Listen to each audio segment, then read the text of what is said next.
মা, মা, বলছি আজ একটু বাপের বাড়ি যাব। মানে মার জন্য না মনটা খুব খারাপ লাগছে। আমি চলে আসবো এক্ষুনি। বাবা, আপনি চা খাবেন তো? আমি এক্ষুনি বসাচ্ছি। মা, তুমিও খাবে তো? আমি নিয়ে আসছি এক্ষুনি। মা, আ- আজ একটু কেনাকাটা করার ছিল। ও আসলে একটু যাব, চলেই আসবো, এই সামনেই যাব। হ্যাঁ, না না, বেশি কিছু কিনবো না, ওই দু একটা জিনিস লাগতো আর কি।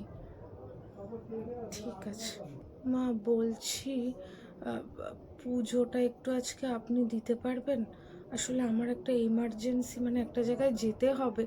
আহ, আজকের দিনটা একটু দিয়ে দেবেন প্লিজ। হ্যাঁ হ্যাঁ, আমি সব গুছিয়ে রেখেছি, মানে ঠাকুরের বাসন মেজে ফুল তুলে জল তুলে সব রেডি করে রেখেছি। মা, আপনি একটু পুজোটা দিয়ে দেবেন প্লিজ।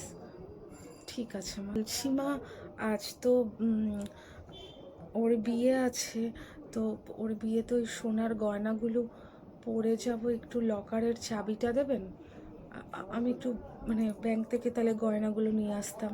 হ্যাঁ, আমি খুব সাবধানে রাখবো, আর রাতে আসার সময় আমি সব খুলে ব্যাগে রেখে নেবো।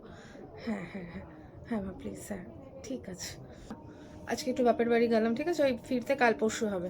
ফোন করে নিও। ঠিক আছে, বাই। বলছি আমি কফি করেছি, খাবে তোমরা? বাবা, খাবেন আপনি? তুমি কফি খাবে তো? না, আজকে আর চাটা করলাম না, কফি করে ফেলেছি। কফি খেয়ে নাও প্লিজ। হ্যাঁ, আমি নিয়ে আসছি। বলছি মা, আজকে রাতে একটু কেনাকাটা করার আছে, ঠিক আছে? আমি একটু কেনাকাটা করতে যাবো। ওই 6-7টা জিনিস আছে, অনেক দিন ধরে ভাবছি কিনতে যাবো, কিনতে যে সময় পাচ্ছি না। আর রাতে আমি খেয়েই আসবো, ঠিক আছে? আমাদের জন্য খাবার রেখো না। ঠিক আছে মা, আজ একটু বেরোচ্ছি, বুঝেছো? পুজোটা দিতে পারলাম না, তুমি একটু পুজোটা দিয়ে দিও তো, আর নয় দিদি ভাইকে বলো একটু পুজোটা দিয়ে দিতে।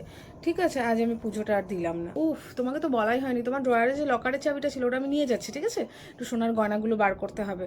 ঠিক আছে, কালকে তো বিয়ে বাড়ি আছে, পার্টি আছে, ওখানে পড়ে যাবো।